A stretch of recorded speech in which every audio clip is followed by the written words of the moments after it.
Keberadaan kapal selam dilihat dari medan tugas dan sifat pengabdiannya yang khas di bawah permukaan air dengan sendirinya memiliki ciri yang khas, baik teknologinya maupun dari kehidupan awaknya. Sebagai salah satu unsur kekuatan TNI Angkatan Laut, kapal selam diorganisasikan dalam Satuan Kapal Selam Armada Republik Indonesia Kawasan Timur yang berpangkalan di Surabaya. Moto Wira Anantara Wira yang berarti tabah sampai akhir menunjukkan bahwa penugasan di kapal selam senantiasa mengutamakan sifat profesionalisme, kebenaran, dan kesetiaan terhadap tugas. Diawaki oleh prajurit Angkatan Laut yang tangguh, kapal selam merupakan salah satu unsur sistem senjata armada terpadu yang disingkat SSAT.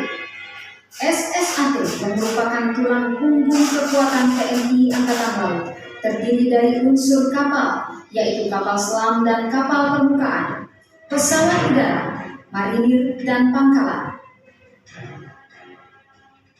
Sejarah kapal selam di Indonesia lahir di tengah heroisme perang kemerdekaan dengan dibuatnya kapal selam pertama yang diilhami keinginan menerobos blokade laut Belanda tepatnya pada tahun 1947. D. Kinagan, seorang perwira Angkatan Laut Republik Indonesia yang berpangkat kapten, berhasil merancang dan membuat sebuah kapal selam yang berbobot 5 ton. Dengan diawaki sendiri oleh D. Kinagan, kapal selam ini diuji cobakan di Kalibayung, Yogyakarta. Keberhasilan uji coba ini membawa dampak positif bagi perjuangan bangsa Indonesia, terutama dalam menumbuhkan rasa cinta tanah air dan rela berkorban demi tegaknya kemerdekaan Republik Indonesia. Seiring dengan kemajuan teknologi, kemampuan kapal selam terus dikembangkan oleh beberapa negara-negara besar, antara lain Amerika Serikat, Uni Soviet, dan Jerman. Menurut kemampuan daya jelajahnya, kapal selam terbagi atas beberapa kriteria, yaitu ocean going, coastal going, dan rigid submarine. Dari Uni Soviet, salah satu produksinya yang handal dari jenis ocean going, yaitu kapal selam Mystery Class. Dengan semakin kompleks tuntutan tugasnya, TNI Angkatan Laut pada tahun 1959 menambah sistem kesenjataannya dengan kapal selam. Tepatnya pada tanggal 12 September 1959, pemerintah Indonesia menerima 2 buah kapal selam Mystery Class dari pemerintah Uni Soviet, masing-masing diberi nama RI Cakra dan RI Nanggala. Hingga saat ini, tanggal 12 September diperingati sebagai hari lahirnya Korps Hiu Kencana, yaitu Korps Pengawal Kapal Selam. Kemudian pada bulan Januari sampai Desember 1962, berturut-turut 10 buah kapal selam tiba di Surabaya, yaitu RI Nagabanda, RI Chandrasa, RI Trisula, RI Nagarangsa, RI Wijayadanu, RI Hendrajala, RI Brahmasta, RI Pasupati, RI Cundamani, dan RI Alugoro.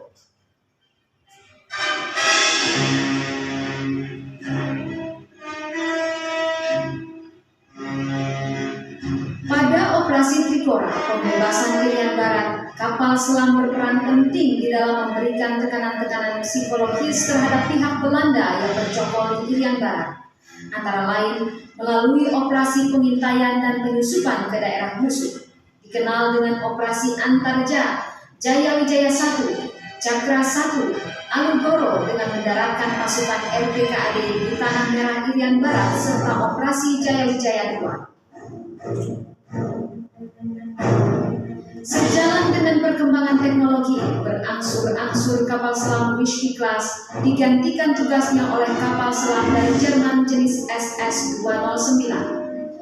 Kapal selam yang masuk jajaran TNI Angkatan Laut pada dekade awal tahun 80-an ini berjumlah 2 buah, yaitu KRI Cakra dengan nomor lambung 401 dan KRI Nanggala 402.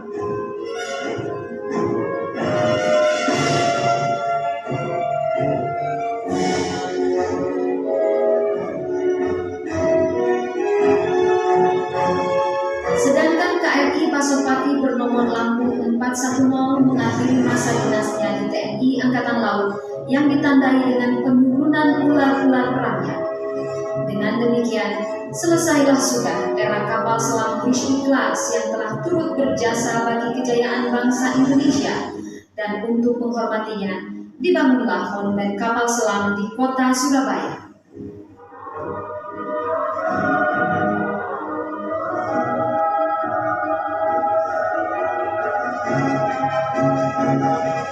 Keberadaan monumen kapal selam bukan hanya sekedar pelestarian bangunan kapal selam, tetapi lebih dari itu merupakan ungkapan rasa hormat atas jasa-jasa para pahlawan laut yang gugur dan tenggelam sebagai pahlawan-pahlawan tanpa batu nisan.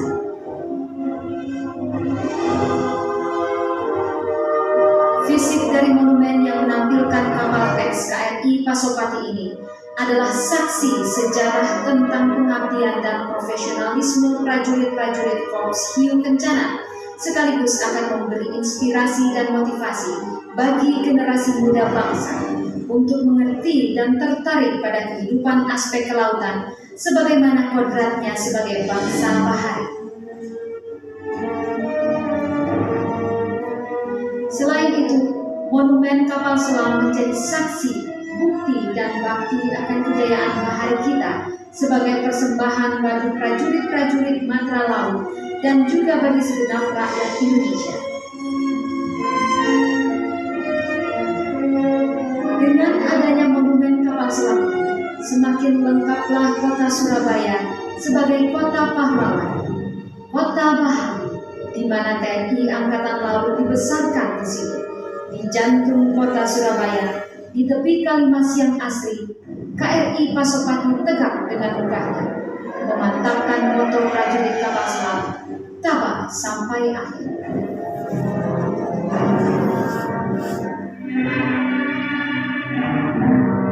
Sementara itu, di tepi Selat Madura, di pinggir kota Surabaya, berdiri pula sebuah monumen kejayaan TNI Angkatan Laut, Monumen Charles Veva Jayamara, yang merupakan salah satu mata rantai ungkapan kejayaan kebaharian di Indonesia dari masa ke masa. Sejalan dengan bergulirnya waktu, sejak diikrarkan Sumpah Palapa oleh Gajah Mada pada zaman Majapahit, cita-cita menyatukan wilayah Nusantara akhirnya terwujud dengan berdirinya Negara Kesatuan Republik Indonesia pada tanggal 17 Agustus 1945 sebagai negara maritim terbesar di dunia.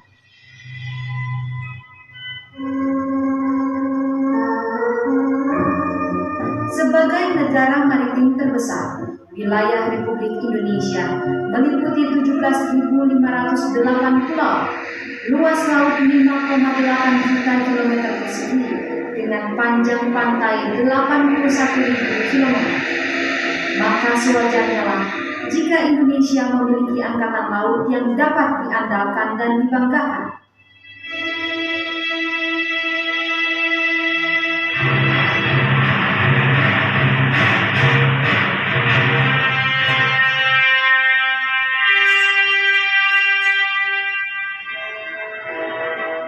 Sejalan dengan perjuangan bangsa Indonesia dalam mempertahankan kemerdekaannya, saat itu pula lahir dan tumbuh TNI Angkatan Laut yang dicikal bakali oleh Badan Keamanan Rakyat Laut atau BKR Laut yang lahir dalam kancah perang kemerdekaan 1945.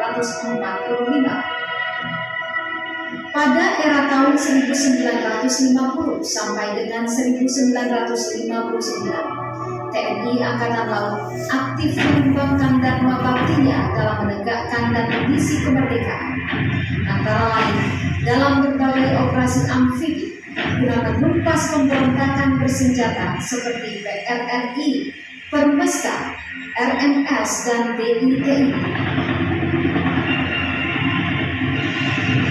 Memasuki tahun 1960 sampai dengan tahun 1968, TNI Angkatan Laut makin berkembang dengan dimilikinya sejumlah kapal perang jenis destroyer, frigat, peluncur roket, dan kapal selam.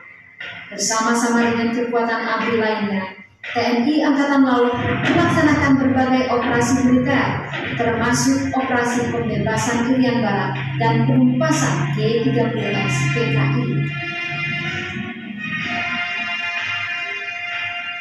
Sejak tahun 1979 hingga sekarang, TNI Angkatan Laut mengalami kemajuan besar dengan dimilikinya peralatan berteknologi mutakhir yang diorientasikan pada terwujudnya postur TNI Angkatan Laut yang profesional, efektif, efisien, dan modern dengan sasaran kemampuan bidang intelijen, pertahanan, keamanan, sosial politik ABRI, teritorial, dan kemampuan perlindungan.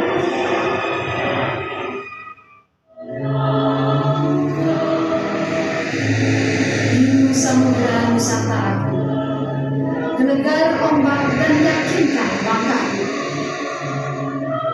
Aku kan tetap bertahan, berdiri di sisimu.